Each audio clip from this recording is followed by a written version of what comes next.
This decision came shortly after my father's funeral. Jack, after perusing the inheritance documents without seeking permission, remarked to me, "Kelly, don't be too greedy. Oh, finally I can quit my job. I have to thank that doddering old man." Doddering old man? Are you talking about my dad? I inadvertently blurted out, disregarding my confusion. Jack and my mother-in-law enthusiastically discussed plans to buy a new car and go shopping. Faced with this unexpected turn of events, I could no longer contain my emotions. I was on the brink of exploding, burdened with household chores, asked for money, and to top it off, they insulted my father. I didn't want to live with Jack and my mother-in-law anymore. Suppressing my anger, I forced a smile and replied, "Sure, feel free to use the money as you and my mother-in-law please. I am Kelly Cohan, a 38-year-old housewife working alongside my husband. My parents were doctors who ran a well-reputed clinic in our hometown. As an only child, I was showered with love. After graduating from the School of Pharmacy, I secured a job at a major pharmaceutical company. Although my parents were disappointed I didn't become a doctor, they respected my decision. 10 years ago, my mother unexpectedly died in an accident, leaving me and my father devastated. During those difficult times, Jack, then my boyfriend, supported me. We met through a mutual friend. And 2 years after my mother's passing, Jack proposed. Jack was an ordinary salary man in the food and beverage industry. Despite earning significantly more, I believed we could overcome any difficulty and be a happy couple. My father was overjoyed when I told him about our engagement. "I've heard how Jack supported you, Kelly. Thank you so much. Please continue to take care of her," he said, facing my father. Jack stood straight and promised, "I will make her happy." Standing next to Jack, I was enveloped in feelings of happiness. The following week, we went to Jack's family home to announce our marriage. His mother, with flashy makeup and divorced from Jack's father, evaluated me rudely. "Marriage, huh? You're Jack's choice, are you? Isn't she playing for your choice, and she's older, right? Wouldn't a younger and prettier girl be better for you?" Jack quickly retorted, "Mom, you know Pharmaceuticals, right? Kelly works there. Her father is a doctor and runs his practice." I expected Jack to praise my character, but instead, he emphasized the financial advantages. Hearing this, his mother's expression changed to one of satisfaction. "Oh, Jack, you should have told me such important things earlier. That changes everything. I happily approve of the marriage." "Nice to meet you, Kelly, thank you."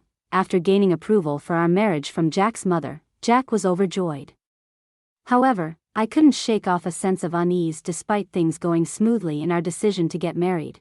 When we were about to register our marriage, my father, a doctor and real estate investor, gifted me an apartment in a luxury building in New York City. I told Jack, "Dad has given me this apartment as a wedding gift, but it's our new home. Let's live here happily and peacefully together." Jack smiled happily, and thus our married life began. However, after getting married, I realized something unsettling. Jack, who had lived with his parents until then, was almost incapable of doing household chores. He couldn't cook, didn't know how to use the washing machine, and showed no interest in learning. He would leave his garbage scattered around, not bothering to throw it away. While I wanted to diligently share household responsibilities, Jack's careless attitude increased my dissatisfaction. In the first year of marriage, I took on all the household responsibilities. Despite some complaints, given that we were still in the honeymoon phase, but with the exhaustion from work and struggling to keep up with chores, I reached my limit in our second year. Deciding to have a serious talk with Jack about sharing household duties, I bravely expressed my dissatisfaction. To my dismay, Jack responded without gratitude or reflection, saying, "I'm tired from work too. You're much better at chores than I am, right? It's better if you do them since I'm not good at it." Dismissed just like that. Jack hardly helped with the chores, and I continued to bear the brunt of our household responsibilities, but that wasn't the only problem. After marrying Jack, I discovered his mother also had some peculiar ideas. Jack wasn't very interested in seasonal events, so I decided to send a quality scarf and carnations to his mother for Mother's Day. Despite choosing a nice scarf from a department store, his mother called me sounding displeased. She criticized the scarf, saying it wasn't from a famous brand and was absurd to send such a no-name item. I tried to explain its quality, but she wouldn't listen, insisting she wanted items from a very famous luxury brand. Stunned, I reported this to Jack when he returned home, but instead of empathizing, he said, "What? It's just do as she said." Jack didn't take my side, and from then on, we started giving her cash as she demanded. Moreover, by our 5th year of marriage, she began visiting our home frequently, always finding reasons to ask for money. Jack, without any complaints, would always smile and give money to his mother. Even though I had a job, Jack's income was limited and small, making our daily life just barely manageable. Desperation led me to dip into our savings to cut living expenses. Despite my frustrations, I knew Jack cherished his mother, and she was an important person to me, having supported me during tough times. She's the mother of someone important to me, and with that thought, I endured. Now, in our 8th year of marriage, I continue to handle all the household chores and keep giving money to my mother-in-law. One day during this routine, my father, whom I hadn't seen in a while, unexpectedly called me. The story he shared during our rare meeting was shockingly unexpected. He revealed that he was suffering from terminal cancer, and treatment was no longer possible. Overwhelmed with shock, tears spilled from my eyes. My father gently stroked my head, just as he did when I was a child, saying, "Kelly, this is fate. Let's accept it quietly." I questioned, "Dad, why? Even you?" Thus, my days became a juggling act of work, household duties, and now visits to my father's hospital. While work allowed some flexibility, managing the household was not easy. When I told Jack I would be caring for my father, he showed no reaction or willingness to help. "Well, it's tough with your father's sudden condition.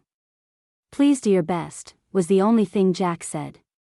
He visited my father in the hospital only once. I was so preoccupied with my father's care that I had no time to spare for Jack. If I had time to worry about Jack, I wanted to prioritize my father. One day, as my father lay in his hospital bed, he suddenly asked me, "Kelly, how is your marriage with Jack going?" Caught off guard, I found myself thinking about Jack's attitude at home and his mother's behavior. I couldn't answer properly. Seeing my hesitation, my father seemed to understand and spoke to me, "Kelly, you don't have to endure. Think about your happiness. Don't worry. You won't have any hardships after I'm gone." I couldn't hold back my tears and wept, and my father silently and firmly held my hand. 3 months later, the inevitable moment arrived. My father passed away quietly. Engulfed in immense sorrow, I started arranging the funeral. Jack, however, showed no interest in my grief and didn't help with any preparations. Despite this, I was too busy with the funeral arrangements to pay much attention to Jack. Many friends and acquaintances attended my father's funeral, making it a heartfelt farewell. Even the indifferent Jack and his mother attended. The day after the funeral, I received a call from a lawyer about my father's inheritance. I arranged a meeting with the lawyer and listened to the explanation. The information was all new and quite surprising, after deducting taxes like inheritance tax. My father's estate amounted to over $3 million. He had not only earned income as a doctor but also made real estate investments, leaving behind such a vast fortune, all of it to be inherited by me, his only daughter. Wrapped in surprise and gratitude, yet trembling at the thought of handling such a huge amount of money, I proceeded with the inheritance process. After returning home, I spread out the documents received from the lawyer on my desk. Reading through them, exhaustion overwhelmed me, and I ended up dozing off on the sofa for a short while. When I awoke, I heard the cheerful voices of Jack and his mother from afar. "Huh? Jack and mother too? When did you come?" As I spoke, Jack approached me with a beaming smile, saying, "Yes, Kelly. Well done, huh? Why? What?" Confused by his sudden excitement, I noticed the documents in Jack's hand. They were the inheritance papers I had received from the lawyer. "Wait, don't just read those without asking." Shocked and angry at Jack for looking through the documents without permission, I raised my voice at him. However, my mother-in-law, unconcerned, happily chimed in, "Wow. An inheritance of $3 million? Isn't that amazing? Now we can live comfortably for the rest of our lives." Confused, I couldn't understand why my mother-in-law suddenly said that. Then Jack turned serious and continued, by the way, about this $3 million, I decided that it will be split between me and my mom. It was right after my father's funeral. Jack, having looked at the documents related to the inheritance I was supposed to receive without permission, said to me, Kelly, don't be too greedy. Oh, now I can finally quit my job. I have to thank that doddering old man. Doddering old man? Are you talking about my dad? I accidentally said it out loud. Well, anyway, let's proceed with the inheritance process and get the money into our joint account as soon as possible, ignoring my confusion over this sudden turn of events. Jack and my mother-in-law were excitedly talking about buying a new car and shopping. At that moment, I couldn't hold back my emotions any longer. I was on the verge of exploding, being burdened with household chores, asked for money, and to top it off, they insulted my father. While holding back my anger, I replied with a forced smile, sure, use the money you and my mother-in-law please, as you wish. Hearing this, my mother-in-law, seemingly satisfied, said cheerfully, that's the spirit, Kelly. Quick to agree. Now make sure you work hard and earn money. I don't want our savings to decrease, so work hard. I just nodded and pretended to listen to her selfish words. Afterward, Jack and my mother-in-law began living as if they had lost their minds, consuming money lavishly. Jack quickly quit his job, and my mother-in-law practically moved in with us, staying at our house constantly. They would leave in the morning, returning with luxury brand items they had splurged on. The 3-star restaurant we went to today wasn't as great as I expected. Yes, it was a bit underwhelming for us, the sophisticated ones. They had conversations as if they had become wealthy celebrities while dumping all the housework on me as if I were a maid. Jack seemed to think my father's inheritance would come through immediately. He carelessly withdrew money from our joint account, and my savings of $100,000 dwindled rapidly. When I protested their excessive spending, Jack just laughed it off. What are you talking about?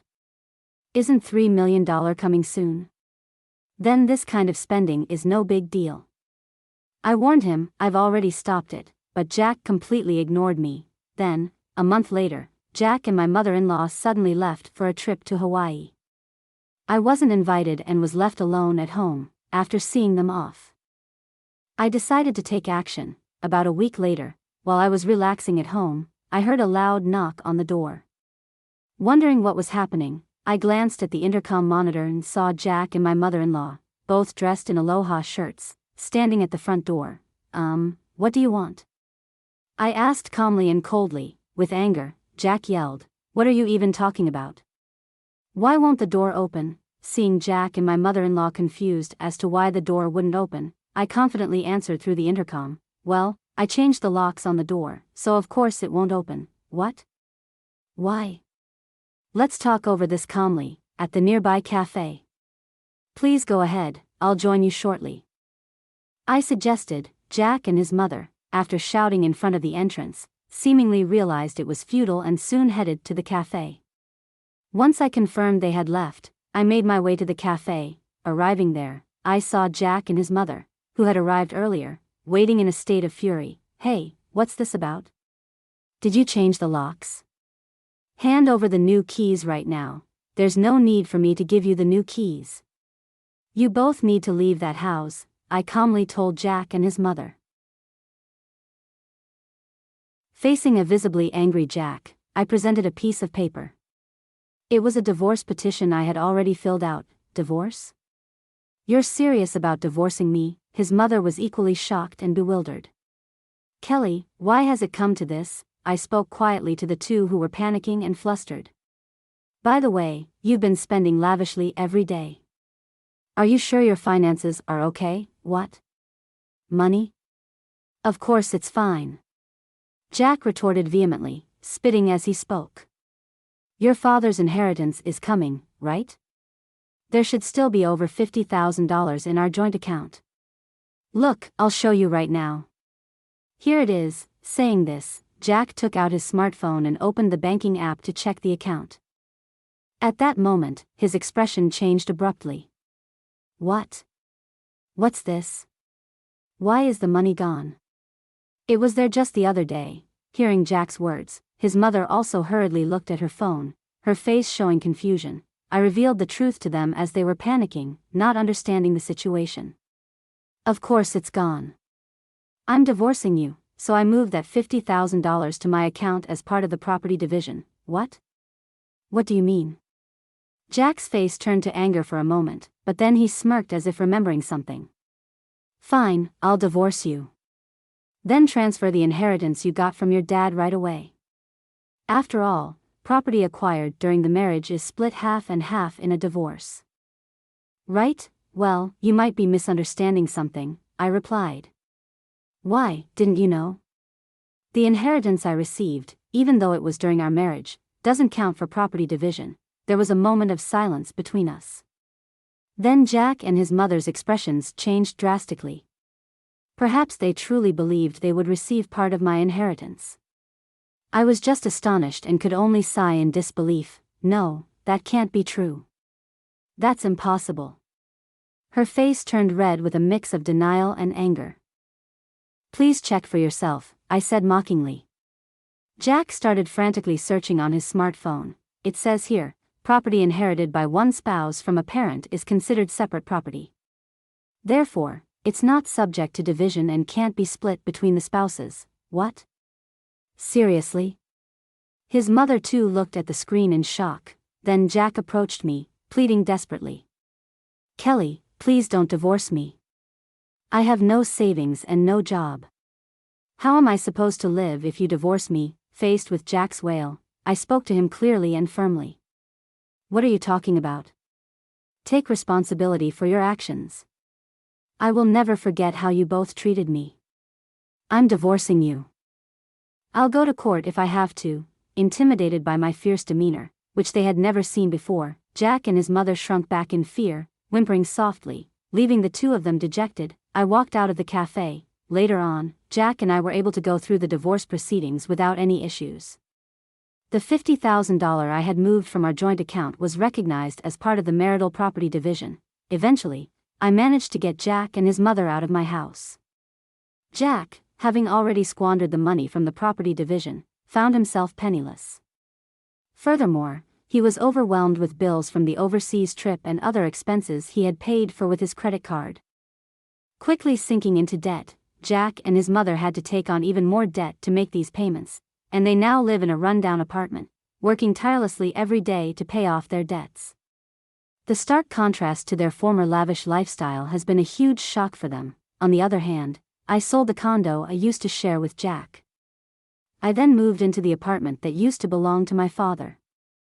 I continue to work as before, but with the inheritance I received from my father, I am living a comfortable life financially. With gratitude to my late father in my heart, I want to start anew and cherish my life ahead. I aim to protect my happiness and spend my days peacefully. Thanks for listening to my story. What would you do if you were in my position? Let me know in comments. Be sure to subscribe to channel so you won't miss any upcoming stories. Bye.